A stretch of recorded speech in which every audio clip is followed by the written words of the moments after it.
All right, guys, today we're in the shop and we're gonna dive into the guts of the Valmar. Now, that says 4056, but a lot of what we're gonna talk about is going to also run over into the 6056 and really every Valmar Seeder technically. So I wanna jump into this meter. We've got the back side opened up so we can talk about some sensors and stuff like that. So from a zoomed out view, this seeder can be fairly intimidating. You know, how do we get it to achieve the rate? How, what controls what? How do we calibrate? And that's what this video is about. We're gonna dive into everything and answer all of those questions. So let's start back up front about the meter and talk about how these meters actually work.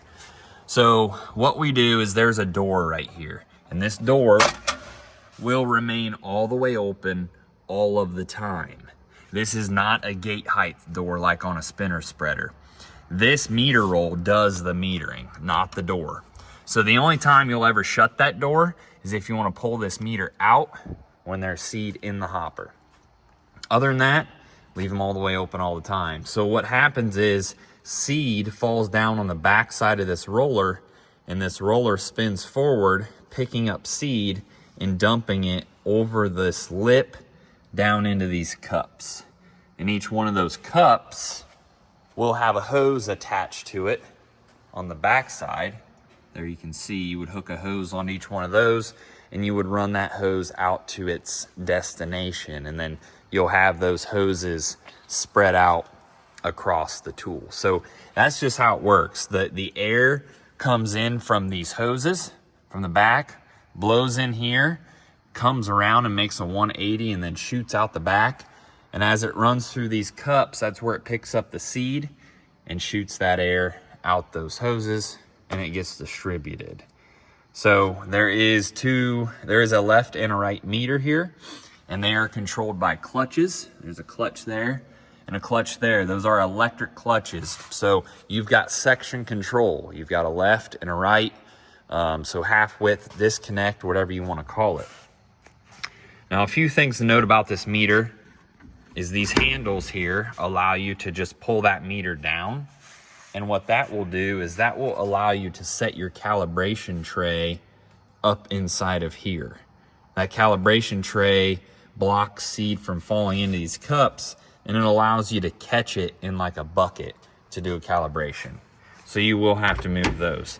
And then if you ever want to remove this roller, these clips just go over that bearing and that entire roller comes out.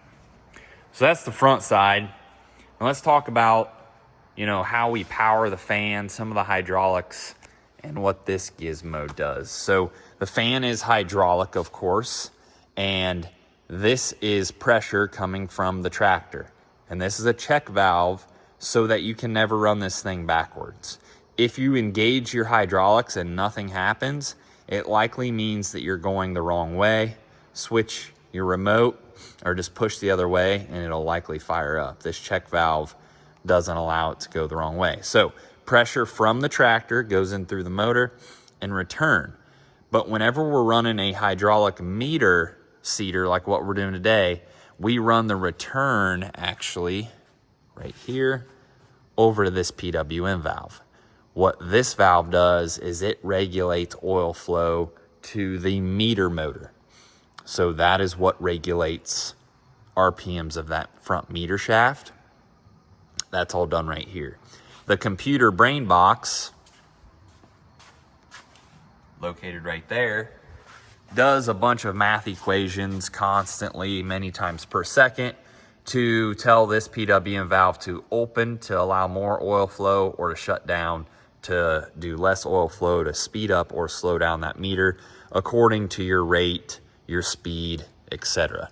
So this is the gizmo that is controlling oil flow. So we run return from the fan into the inlet of this, and then this is the outlet of the PWM, again, a check valve, and this goes back to the tractor. So you only have one set of remotes, one set of hydraulic hoses, one going to the inlet of the motor, and then your return comes out the motor side to the tractor.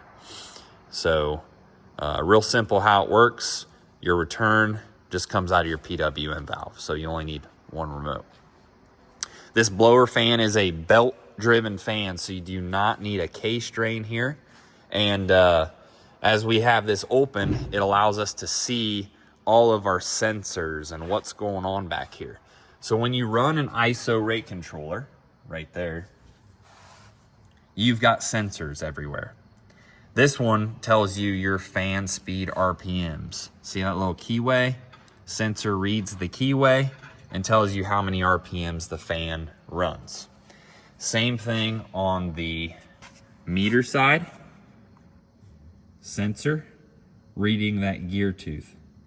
So as your meters are spinning, and of course there's one on the other side as well, as these chains are driven and the electric clutches get energized, those meters spin, talking to this sensor, which then talks to the brain box, does all the calculations, and tells it how fast to spin all the time. This is your ISO control plug. Plug this into the back of red, green, almost any tractor, and it will pop up on the screen and allow you to run this Seeder ISO through your virtual terminal. And that's pretty much the gist of it. We do have to hook up a bin level sensor quick. It will go up in here to tell you how full. It'll yell at you when there's only 20% of product left. But these are the electric clutches, and basically you're getting power to them through those two wires to engage them. So if a section turns off, you're just simply going to lose power here, and this side will not, it will not lock in and engage to turn. So you can see that this motor is going to hook onto this chain, which turns this shaft, and whenever these clutches are engaged, they lock in with electricity. They also turn that front sprocket, but whenever they don't have electricity, they don't turn that front sprocket. So a lot going on there, but this is the gist of a 56 series Seeder, how it works, how it's plumbed hydraulically, how the meter operates, and all that. So if you're watching this video this long, you likely own one of these. And if you have questions, give us a call. We'd be happy to help. If you don't own one of these and want to learn more about how to do so, still give us a call. We've got them in stock, and we'd be happy to help get one on your farm to seed wheat, cover crops, you name it. Something like this will get it done. That's what we're doing today, and thanks for tuning in.